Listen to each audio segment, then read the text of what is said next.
महायुतीत विधान परिषदेच्या 17 पैकी 2 जागी बंडखोरी कायम राहिली आहे। नाशिक आणि जळगाव विधान परिषदेत महायुतीमध्ये बंडखोरी शमवण्यात नेत्यांना अपयश आलंय। महायुतीमध्ये नाशिकची जागा शिंदेंच्या शिवसेनेच्या वाटेला गेली आहे। तर शिंदेंच्या शिवसेनेकडून नरेंद्र दराडे तिथले उमेदवार आहेत, तर गिरीश महाजनांचे निकटवर्तीय मानल्या जाणाऱ्या गोकुळ गीतेंनी इथे बंडखोरी केली आहे। नाशिकच्या जागेसाठी गोकुळ गीतेंचे बंधू गणेश गीते यांनीही उमेदवारी अर्ज भरला होता, पण महायुतीच्या नेत्यांनी समजूत काढल्यानंतर गणेश गीतेंनी अर्ज मागे घेतला। महायुतीच्या नेत्यांनी गोकुळ गीते यांचीही समजूत काढण्याचा प्रयत्न केला। स्वतः गणेश गीतेंनी सुद्धा शेवटच्या क्षणापर्यंत गोकुळ गीतेंसोबत फोनवरून संवाद साधत अर्ज मागे घेण्याची विनंती केली, पण गोकुळ गीतेंनी अर्ज मागे घेण्यास नकार दिला।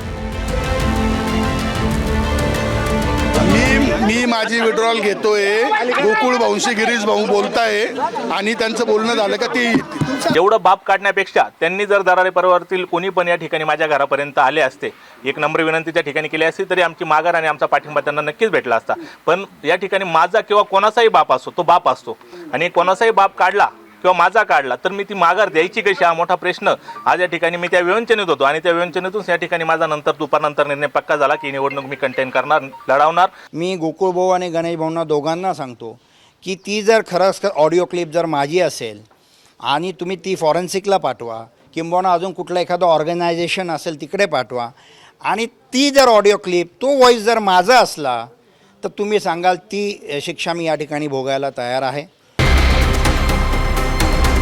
शिवसेना उमेदवार नरेंद्र दराडे यांनी सुद्धा स्वतः गोकुळ गीतेंना व्हिडिओ कॉल करत उमेदवारी अर्ज मागे घेण्याची विनंती केली, पण गोकुळ गीतेंनी दराडेंनाच आता मला संधी द्या असं सुनावलं। आपण काय लांबचे नाही, एकमेकांचे नातेवाईक आहे, पण तुमच्या घरात एक आमदारकी आहे।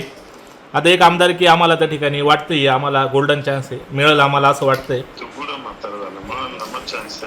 मी म्हातारा नाही झालो, पण ही निवडणूक 6 वर्षांनी येते। ऑलरेडी मागच्या 1.5 वर्षापूर्वीच आमची एक संधी गेली आहे आणि ही संधी परत येणार नाही। अहो तुमच्याकडे आहे, आम्हाला भेटणार आहे तर आता देऊन टाका। तिकडे जळगावच्या जागेवर शिंदेंच्या शिवसेनेच्या बंडखोर उमेदवार रेश्मा काळे यांनी उमेदवारी कायम ठेवली आहे। महायुतीमध्ये जळगावची जागा भाजपच्या वाट्याला गेली आहे। महायुतीचे उमेदवार म्हणून जळगावमध्ये भाजपनं नंदकुमार महाजन यांना उमेदवारी दिली आहे। त्यांच्या विरोधात शिंदेंच्या शिवसेनेच्या रेश्मा काळे यांनी बंडखोरी केली। नाशिकमध्ये गीते बंधूंनी माघार घेतली तरच आपण जळगावमधून माघार घेऊ असं रेश्मा काळे म्हणाल्या होत्या, पण नाशिकमध्ये गोकुळ गीतेंची उमेदवारी कायम राहिल्यानं रेश्मा काळेंनी सुद्धा आपला उमेदवारी अर्ज कायम ठेवला। ज्येष्ठ नेत्यांचे खूप फोन आले, त्यांचं म्हणजे खूप रागवण्यात आले आणि त्यांना माघारीसाठी पण खूप आम्हाला बोलले, पण मी त्यांचं ऐकलं नाही। मला हे फॉर्म कायम ठेवायचं होतं आणि माघार घ्यायची नाही होती। नेते म्हणतात की बंडखोरी ज्यांनी केली आहे त्यांच्यावर कारवाई केली जाईल, सामोरे जाऊ। बंडखोरी झालेल्या 12 पैकी 10 जागांवर बंडखोरी शमवण्यात महायुतीच्या नेत्यांना यश आलं, मात्र नाशिक आणि जळगाव या 2 जागी बंडखोरी कायम राहिल्यानं महायुतीतच लढत होणार आहे।